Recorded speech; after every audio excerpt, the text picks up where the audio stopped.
new realities and a happy 2024 to everyone who's been watching and supporting this channel. It's my first live broadcast of the year, and I'm really excited that Susan Shatzer is with me.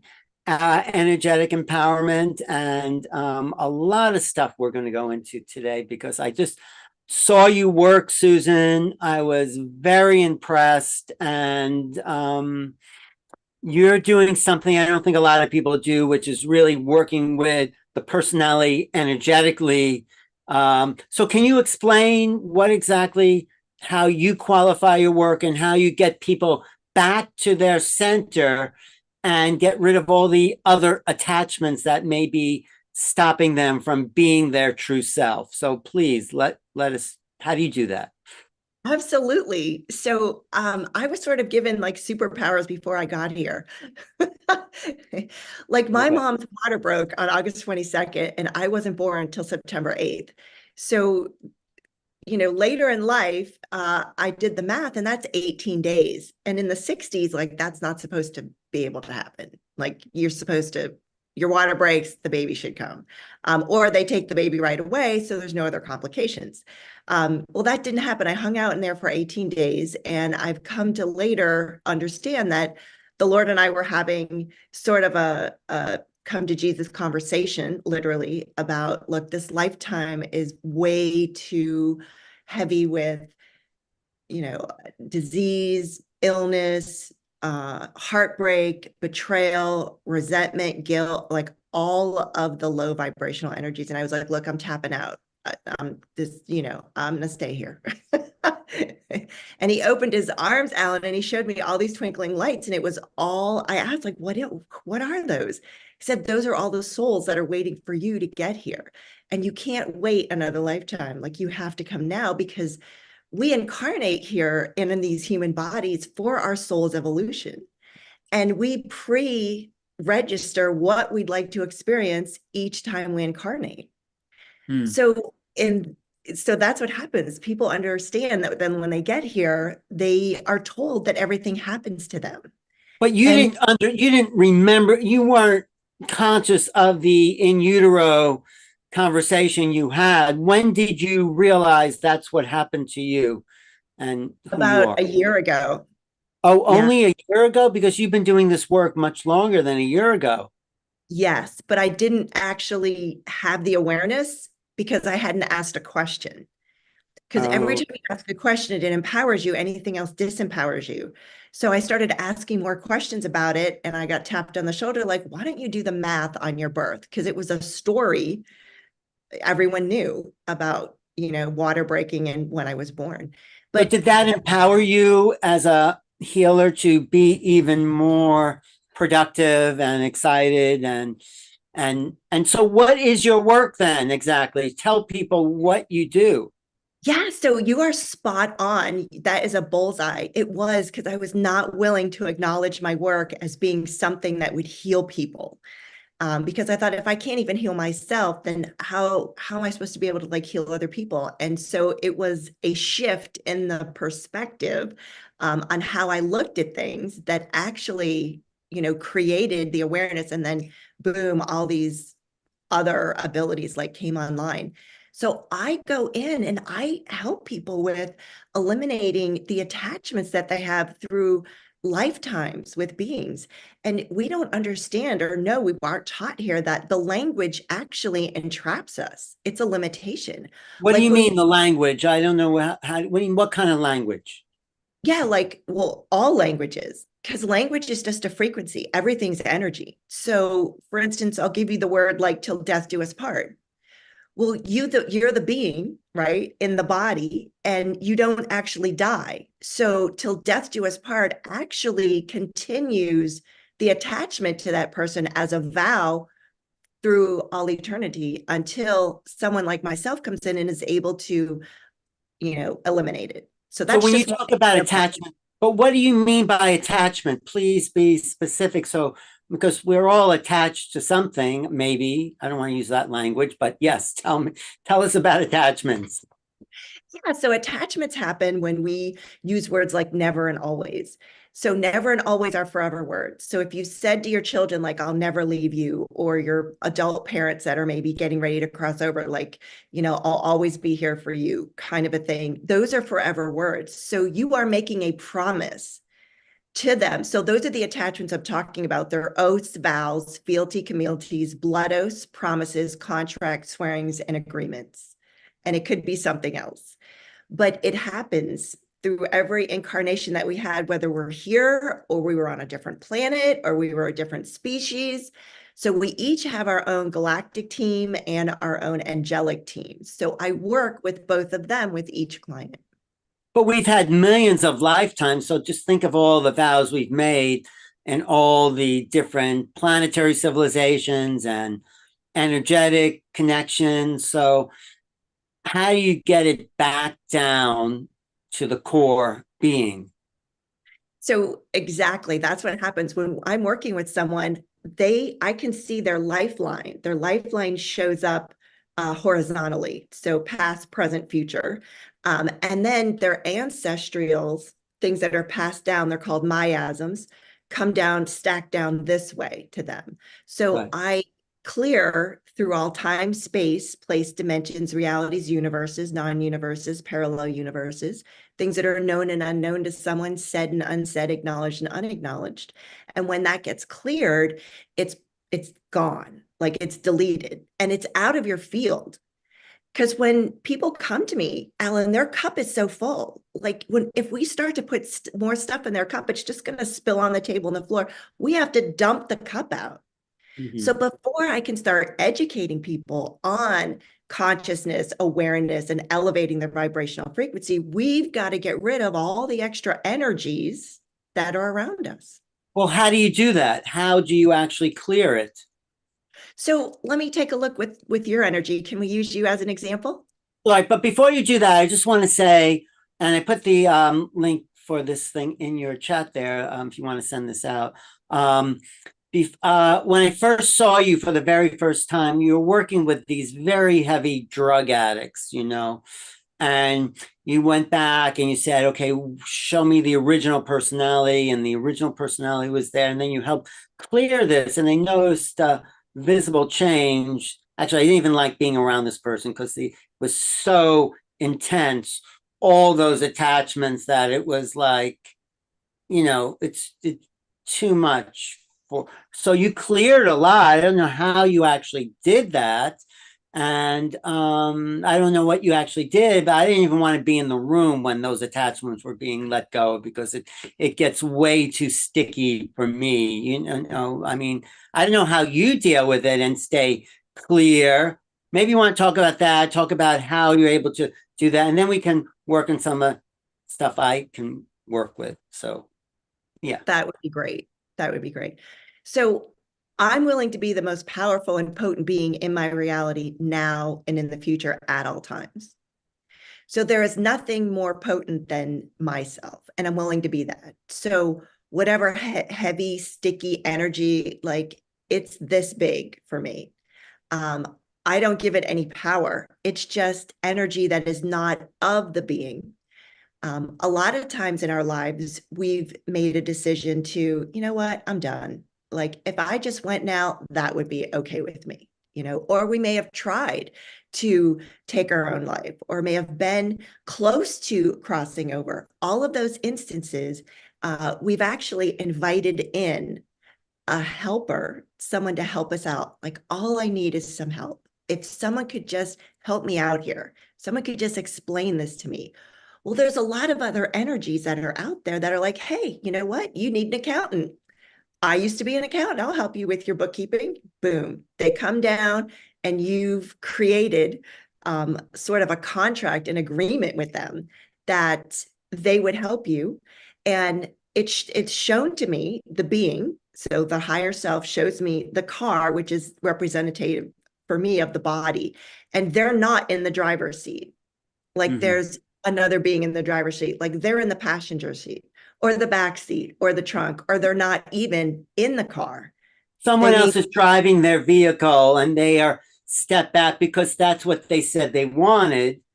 Yeah. Particularly with different drugs or alcohol, those are those are heavy beings. Do you think those are beings, first of all, that come in like, if you go into a bar, you can feel those alcoholic spirits. That's why they call it spirits hanging around. And Yes. I can't even take a sip of alcohol. Immediately I feel just disconnected, and I Yes. can't imagine people who do it all the time. But even marijuana is calling stuff in, the entities of or what people are doing, ayahuasca, all these things, in my opinion, are infringements on our personal sovereignty. And, sometimes it may help somebody, great, but you don't want to get caught up. This is just my opinion, that people can do whatever they want to do. But how do you feel about, are those actual beings that start to take over, or are they just kind of psychological manifestations of They're actual, they're actual energies Mhm. that come in, that take over, that, and each one of them has their own agenda. So Yes. they have their own vibrational frequency, and like attracts like here on Earth. So when your consciousness is separated, whether it's with surgery, when you go under anesthesia, whether it's in an accident when you lose consciousness or you fall and hit your head, whether you're doing, pharmaceutical medication or recreational medication, all of them, anything that separates your consciousness from your body is an open invitation. It's like a for rent sale sign. Like, come on in, I'm stepping aside. That's why a lot of ayahuasca ceremonies have shaman that are there to manage and, make sure that that doesn't take place Well, and does. I have to say the shamans themselves are already taken over in some cases, not all, but I've seen those. I did them years ago, and it's like, wow, those shamans are already under the influence of the. So, do you recommend that though? Do you recommend those ceremonies, or just if someone maybe they're good for traumatic situations? What do you think about that? I've never received any information to actually advise someone to do that. My advice comes from your guides.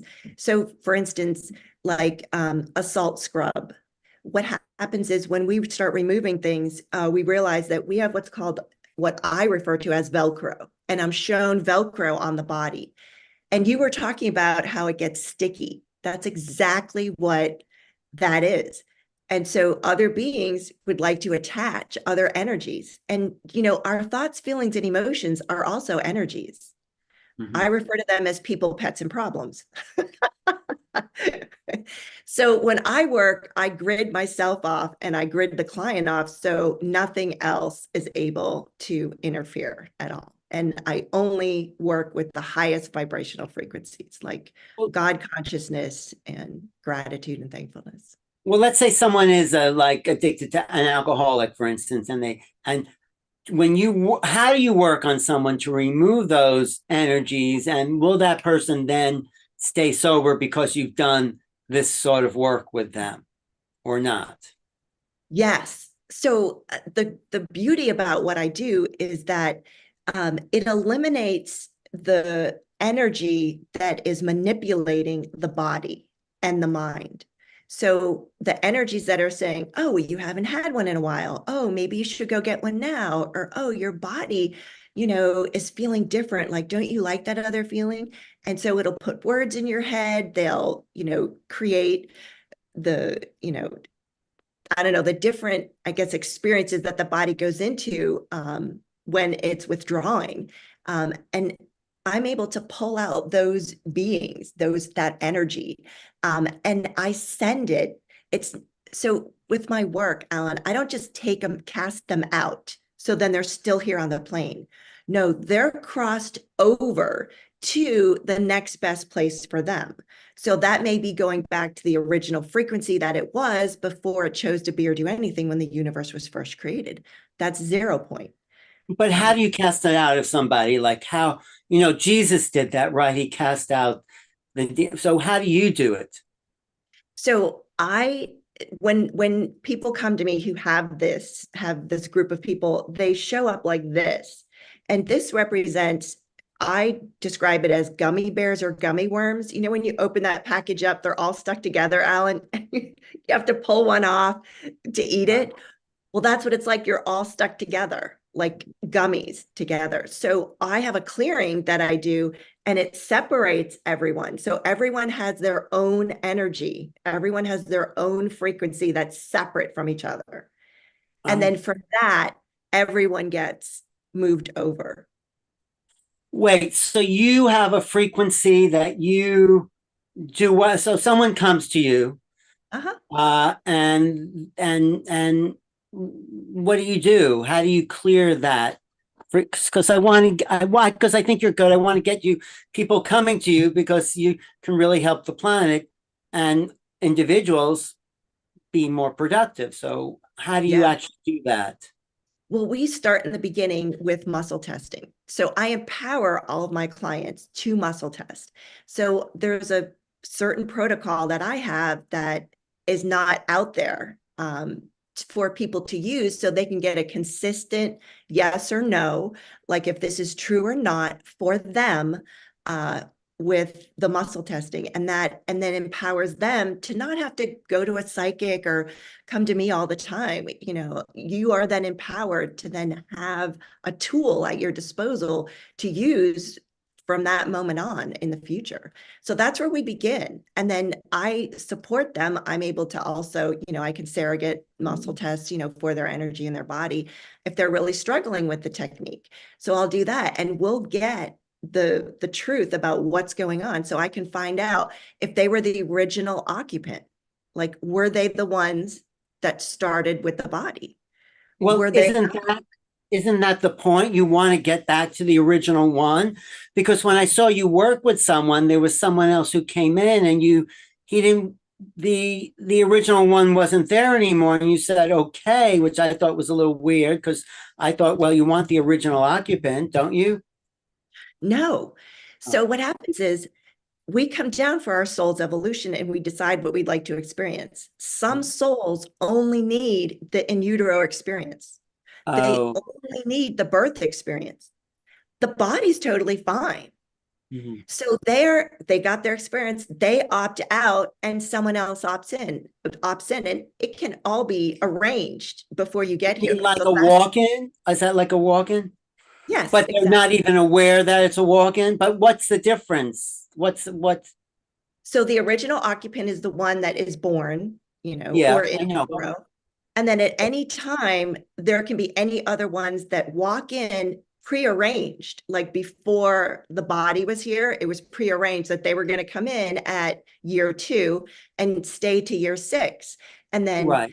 they may stay or go, and the next one may come in. So Well, I've worked with people who've had contracts, you know, that beings would come in at certain times, and then you add in the times where they wanted to leave, and then you add in the times where their consciousness was separated, and then you add, so there's so many other elements that well, contribute to that situation with each I, person, that's individual.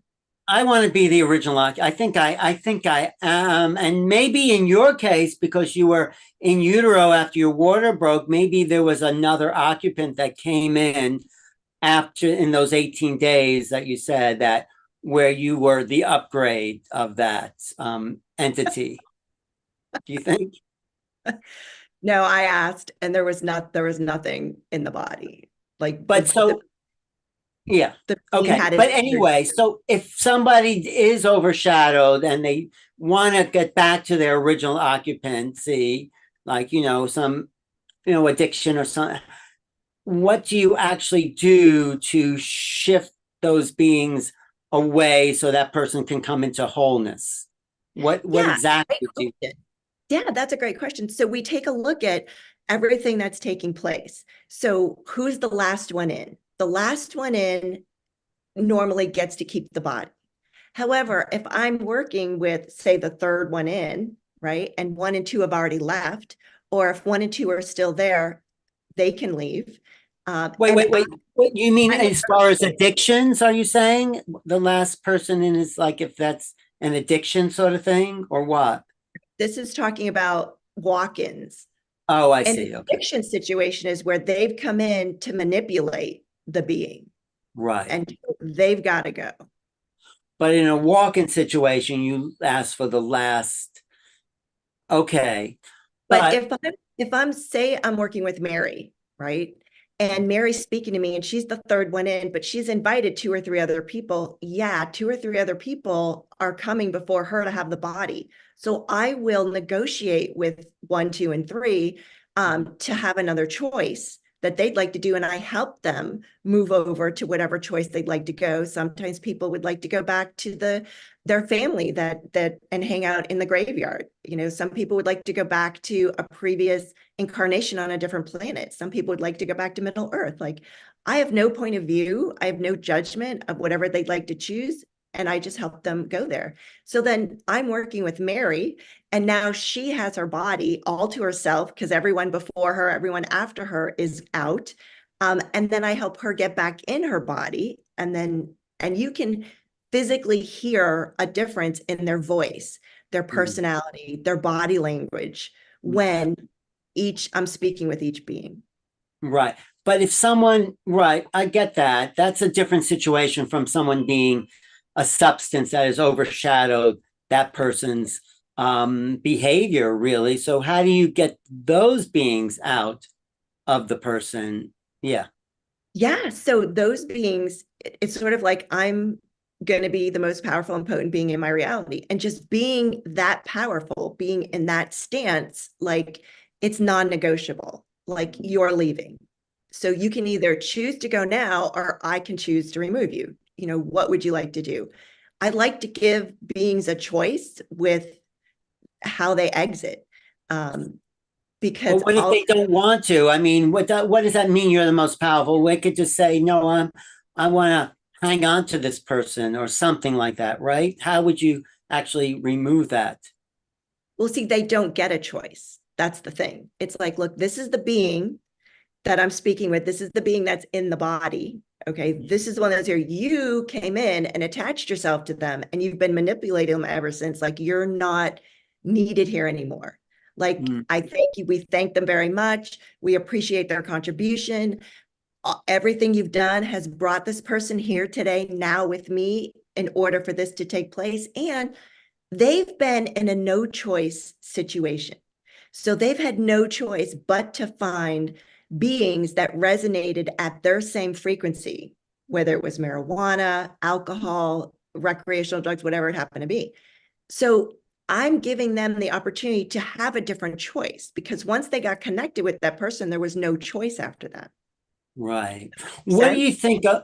Yeah, no, I get what you're saying. I think that's great that you can help people that way. What do you think about the archonic takeover of the human mind, where there's these beings that influence everything we think and all the anxiety and emotion? What do you, is that a reality, do you feel? Yes. Yes. And I've seen it. I've worked with it. Yes. and So what's that? Yeah, talk about that. Yeah. yeah, so there's an infinite amount of universes. And so we know that we've shifted, and part of the human race has shifted, and part has stayed. When we talk about the mandala, yeah, no, not Okay. Mandela, Dr. Mandela. The Mandela effect. Yeah. Mandela effect, yes. Um, because half the people remember it a certain way, and another half of the population, views it a different way. And both are like, we know this to be true for us. Well, those are when universes have kind of merged. And every time we make a decision, we're creating a new universe for ourselves every time we choose. So as you're going down your life path, you make a choice to marry, not marry, to have children, not have children, to stay with a job, to move. You start to alter your lifeline a little bit. And each time you choose something, a different set of parameters sort of show up for you. So Timelines, even. Would you say even call it timelines, right? yeah, yeah, timelines, or it's a different universe that you're in. Right. Different You universe. Right. so there are universes where, the apocalypse is happening right now. Mm-hmm, mm-hmm. There are universes where, the earth is exploding. You know what I mean? Like, that's not my universe. Do you know what I'm Right. saying? Like, we get to choose, and we Yeah. start our choice with our frequency. And that's what we have control over, is what we think, what we say, and what we do. And so that's why language is such a huge part of the education process of what I do and how I help people. It's a game changer. No, I appreciate that. And maybe let's work with me, because I mean my stuff is not made, but I do like there's little things I think I could clear, because I do tend to procrastinate or put things off that I should be doing. And, it's just like, why am I doing that when there's some things I really need to do and want to do, but also there's stuff I put in the way. So there's something I want to shift that will allow me to be more productive, even. Awesome. Yes. So let's take a look at that. Okay. Every time we use the word want, the word want the definition was actually changed on us in the 40s during the Depression. I have my grandmother's dictionary. It's this big, from 1914. And the word want doesn't have the same definition as what we use it for today. So Oh, yeah. let me ask you, What did it mean back then? I was going to ask you, what do you think it means? Well, when I want something, it's like I desire it. Mhm. I guess don't have it, and I want it, so it's what I feel is a need, but it's a more of a desire. That's what I think it means. What does it really mean? So back then, the meaning was lack, less than, and not enough. Oh, okay. So there was a propaganda sort of campaign that went out, and they changed the definition to be need, desire, want, have, that kind of thing. That's not the case. So they started with, what do you want for breakfast? What do you want to be when you grow up? What do you want to do this weekend? And it just became so natural. It is at a point where it's so unconscious that even in the face of total awareness, people still use it unknowingly. And what it Wait, so does, they're using it as lack as opposed to desire. That's what you're saying? So well, is that what? desire is very low on the Mhm. emotional scale. And Okay. I can give that to you. Desire is low. Okay. It's So, not gratitude. So oh, desire and want is lack, less than, not, is always the future. So you oh, have it in the present because you want it and you're still wanting it now. So you're if you creating want something, you never have it because you're just wanting, you're creating want instead of having. I mean, I've heard lack. that before. Lack. Yeah, right, right. The universe, like every molecule has consciousness. So the universe, like we're collaborating with all the molecules that are around us, with us, that we interact with on a daily basis. And that has Mhm. to do with our words, our thoughts, our feelings, and our emotions. So want is lack. So if you want to change something, basically what you're saying to the universe is, I lack changing this. I lack Oh, something else. I lack more money. I mm. lack a better job. I lack a car. So the universe says, all right, okay, I'll give you more that will validate your lack. Yeah, I'll give you more of what you're saying. So you're saying this, and so because your words are power, so if you're saying it this way, then the universe just goes along with what you're creating with your words, And right? that's how manifestation, yeah, you continue to manifest in poverty consciousness or Right, in because you're always wanting or needing and not having. So if you say what I was I'm going to say having, very wealthy people, yeah, don't hang out in the same places that people who are impoverished hang out. They don't go to schools in the same right, areas. They don't hang out in the same, because their frequency is completely different. Like right. people who are extremely wealthy, they don't say, I want to go to They just, dinner. They right, just go, like, let's make the reservation. You know what I mean? Like they don't have the lack in yeah. their verbiage with their frequency. It's just Mhm, not a part of who they are. And so you're creating your reality. We mhm. all are creating that. And that's what I was talking about in the beginning, because we've been taught that that happened to you, that, how did you feel when he said that to you? Because that happened. And then the other thing happened after that. And You go to therapy and what do? They implant it more. Tell me how you feel. Tell me what you were thinking. And that just solidifies it in the body. That's not at all what being a human being is all about here. And so I flip everything, Alan, on its head. Well, So let's do it. Let's flip it around. Let's talk about procrastination, right? So Right. you've decided that it's wrong, that To it's a bad habit. procrastinate. Or don't even have to use that word, right? Why even use that word? Because that word creates the thing that you're naming, right?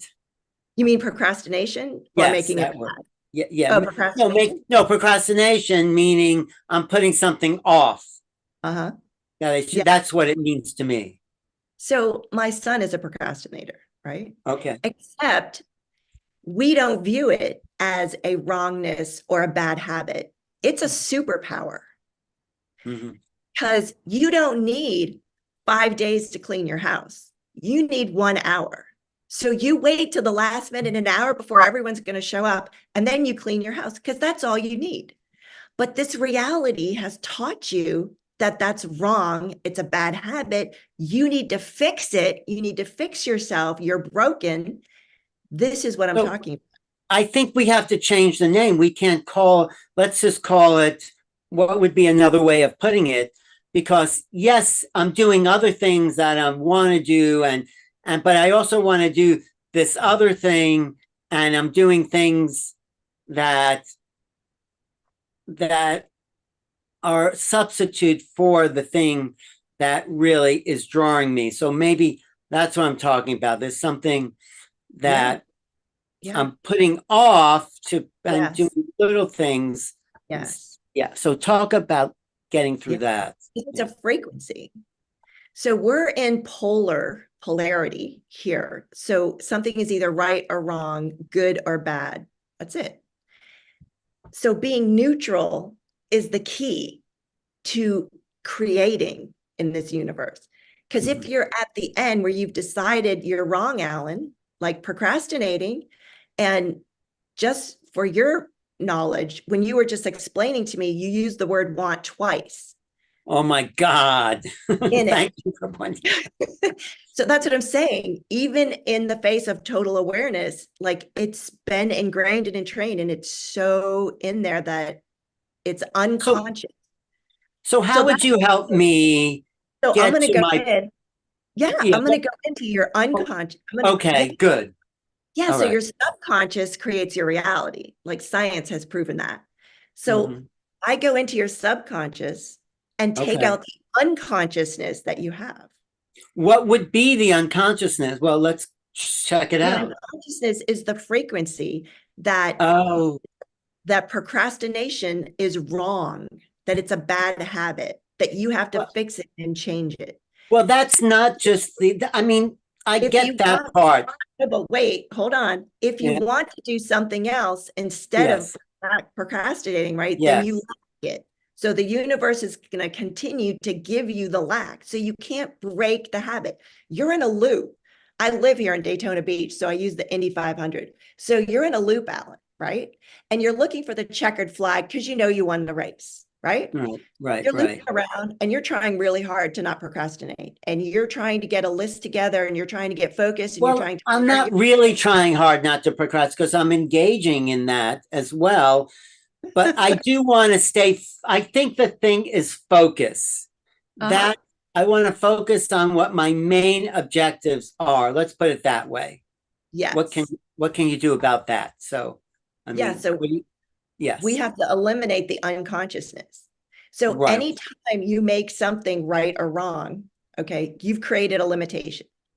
So that's something that we need to eliminate. So we do it with breath. So I'm going to have you take a breath in, then I'm going to call up the frequency of the limitation. And when you blow out, it must move out of your body, being, aura, reality. Yeah? Okay, let's try it. All right, so take a deep breath in.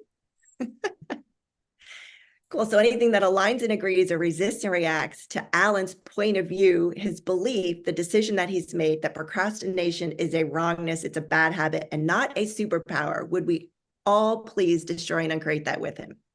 So this is where you say yes. Yes. and you're going to blow out. It's going to move out. 1, 2, 3. Yeah. But I do want to focus on my main objective. That's If the you real want, situation. you No, want focus. that's another way of putting that. My main objective is my priority. Uh-huh. And I am doing it, but I want to empower myself to do it, let's say, more full time. So because you want to empower yourself more and do it full time, you won't be able to, because the universe So is then what do you suggest? back. I would suggest like creating a different reality with what's going on, because you have the point of view that that's wrong and bad. You were brought up that way. You were taught. Right. So who was it? Was it your mother or your father or a mentor? No, Who probably was my mother, probably, but your mother? it's not. I think my main objective, though, is Uh-huh. it's not even procrastination. I understand what you're saying. It's not bad. It allows other things to happen, but then how do I focus on the thing that most excites me? I would say, put it that way. Yeah. So we've got to dump your cup out a little bit more so you're able to actually create that which you'd like to have in your life. So your cup Okay. is really full. So procrastination is a program. You know, Right. children aren't born procrastinating. It's a learned behavior. So Yeah. you learned it from your mother. So what happens is your mother sells you the program of procrastination and you're like, oh, okay, so that's how you create in life. We procrastinate. All right, I get it. Okay, so you install it in your body, everything's energy, and you have it running in the background ever since. So it's on autopilot. So we are like computers in a sense that everything's energy. And you're showing me a huge computer screen, Alan, and you have all of these tabs open at the top. And there's one that's procrastination, and there's one that's want, and there's one, and you're showing me all of them. So what we do together is we go in and we got to X those out, drop them, because you're on the front screen trying to create your reality, and you're just seeing that Microsoft rainbow swirl, or your computer's crashing on you. Like you can't actually choose differently because you're held in place by all of these programs that are running in the background. Right. So So we want to deactivate those programs, right? yeah, we want to X, bring them down, shut them off, turn them off. So the program that your mom sold you on procrastination, like, would you be willing to destroy, uncreate it, and remove it from your body, your being, your aura, and your reality on 3? Yes. All right, cool. Take a deep breath in. Out on 3. 1, 2, 3. Yeah. So tell me what you feel when we do that. I feel a little lighter, a little emptier, a little freer, a little more open and expanded. Exactly. Exactly. Now Yeah. you have choice. Now that you have the awareness that procrastination didn't belong to you, it belonged to your mother, who got it from someone else, who got it from someone else. Sometimes I can find with people that they're part creator of the original frequency of limitation for humanity. And we also clear that. Mhm. There's a lot of different components and elements to the work that I do. It's all on an unconscious, subconscious kind of level. Because people actually know we were never educated on this. Right. So how do I get more focused on objectives that I want to achieve? I not want, but my objectives that excite me, I would say. Yeah. So I'm not the person that's going to be sitting there with you each morning saying, okay, Alan, you need to get started, or you need to, put what's first on your list, that kind of thing. I'm the person that eliminates everything in the way. So all the speed bumps, the locks, the blocks, the limitations, everywhere you're chained, tethered, grounded, staked, all of those kind of things, everywhere you've been killed, tortured, all of that kind of stuff from past lives for being a procrastinator, because that's what you're showing me in your life band, in your lifeline from past, that you were actually a procrastinator and you were killed for it. You were assassinated, you were stabbed, you were hung, you were quartered, and it was really important, a job that you were supposed to do, and you didn't do it.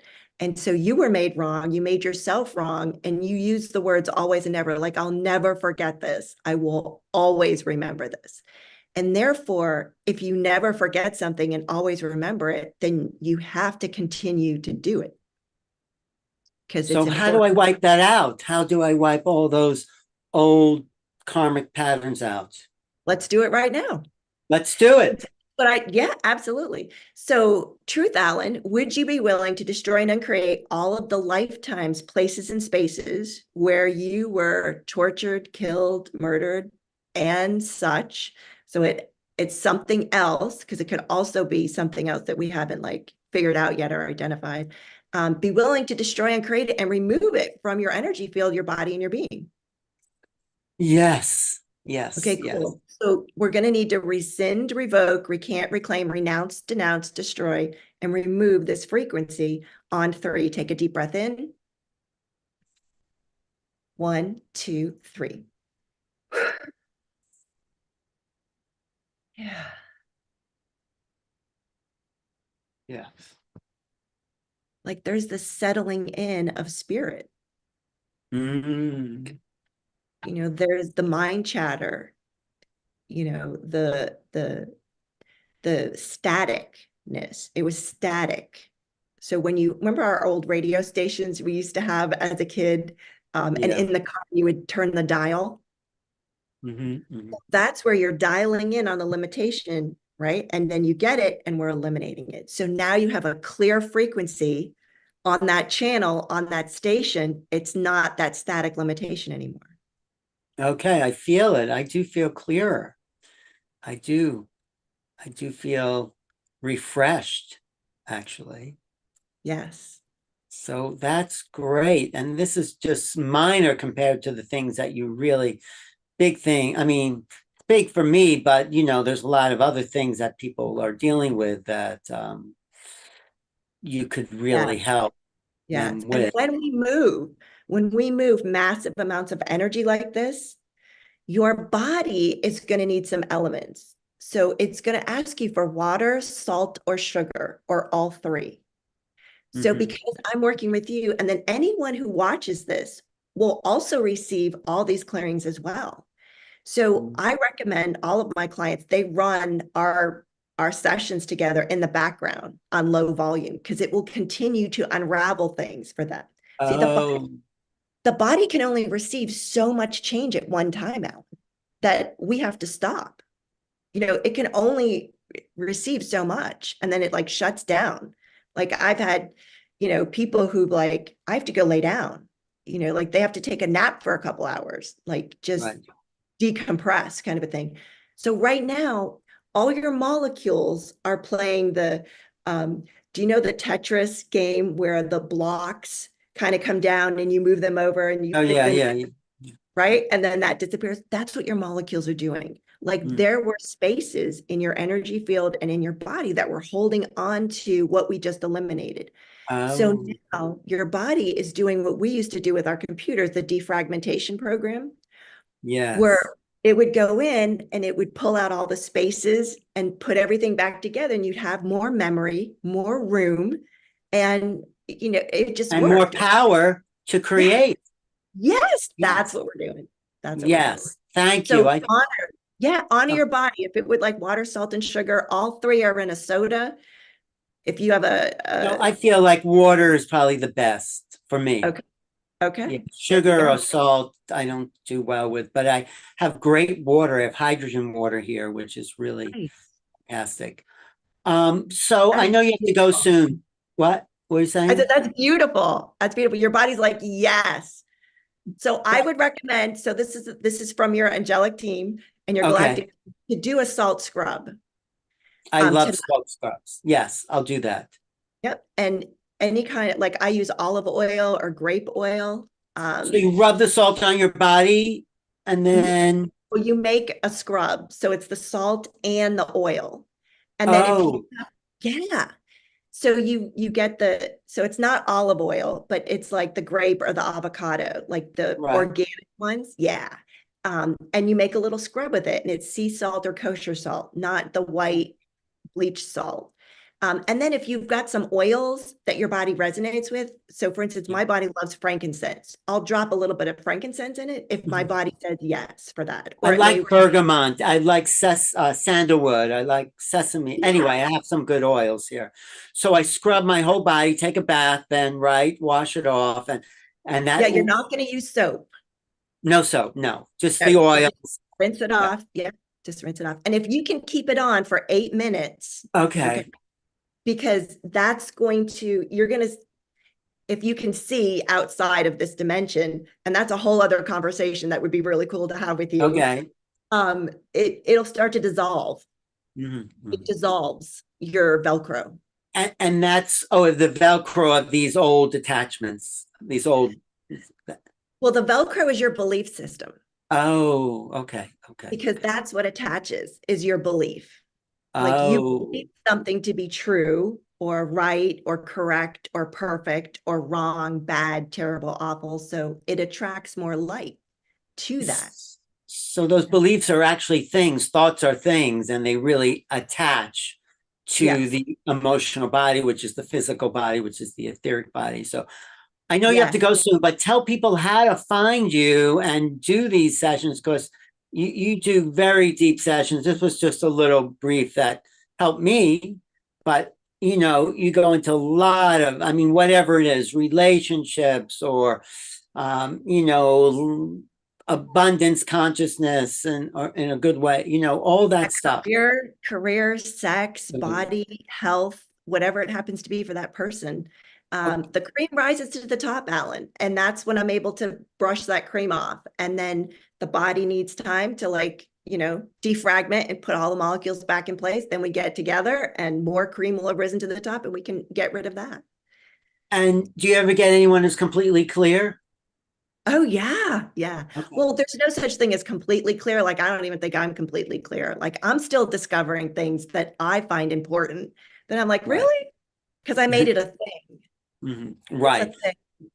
But but talk to me about how to get in touch with you. Sure. So it's susanshatzer.com, my first and last name.com. And on there, you can book your own 30 minutes. It's no cost. It's a consultation. We can talk about what's going on, what's happening with you. What are some great strategies I can leave you with? And we just move forward from there. Oh, so anyone who's watching this program will get a free 30-minute session with Susan. If you just go to her website, susanshatzer.com. And is there a place that says free 30 minutes? It says like book now, get help now. Okay. Every screen will have like that as an option. You'll see it. It's a button. It's the only button on there. Well, this is good. Thank you so much. It is truly my honor to be here with you. Thank you so much. This is like something that, I'm in service to with humanity. And the more people that we can unclip from, the loop that they have that's going on, the freer we will all be. Because Alan, just by those that you gave up today, those beliefs, you've actually freed hundreds of thousands of other people that were helping you hold it in place, whether they're here or crossed over or in a different realm. You freed them from that as well. Wow. And thank you. Well, thank you. I have to say, you are glowing, your eyes, you're present, you're very present, and you're smiling. So something is working for you, Susan.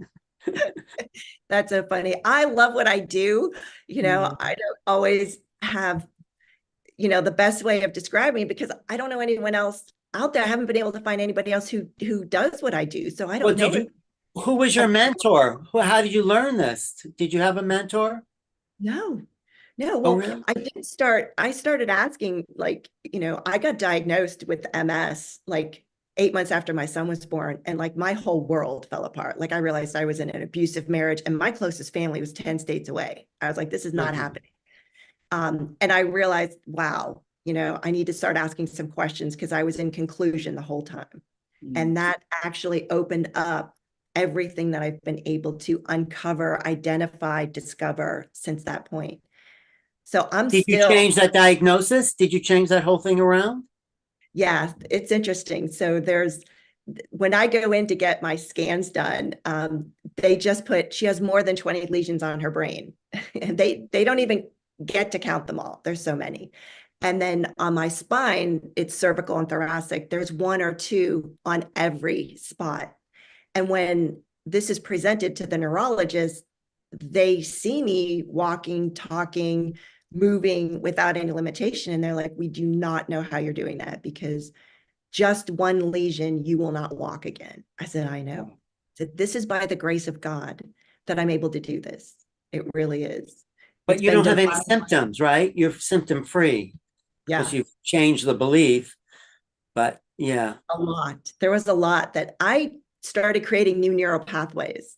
It's like when something didn't work, I was like, okay, so what else is possible here that I have not identified, or I haven't figured out, or I haven't acknowledged? So I just started creating new neural pathways around the ones that were broken. Right. Some people say this sounds like access work, the access work. Access consciousness. Yep. I worked with them. Yeah, Yes. I used to host Gary and Dane. Gary, Yep. yeah, Gary and Dane. I created a deck of cards called Ask a Question, Change Your Life for them. And we auctioned it off at one of the 7 days. But I think this is deeper. I think this is deeper. And and can you teach people to do what you're doing? I have not been able to find that yet. I have, because it's not their journey. The people, and honestly, the people who spend more time in my field, like I do a lot of workshops, I work with LightNet, we do a monthly program, and I heal, with them, and it's like a gift to their community. So I would check them out for sure. But I've not found anybody who has the same journey I have. So people have gone on to become coaches and teachers and facilitators and healers on their own path, in their own way, using their own modalities that were free, that were like, they came to me in pain. They wanted to leave the planet. They were in the process of getting a divorce. They were losing their job, like really hard places to be in, to now being in a place of total empowerment, like traveling the world, living in different countries, like having amazing choices that never would have been available had their cup stayed full. Yeah. Well, who this work does remind me of Doc Linwall. He's not around any. Did you never know Doc and Ruth Linwall? No. I have an old video of them, but they were fantastic at clearing old energies like this.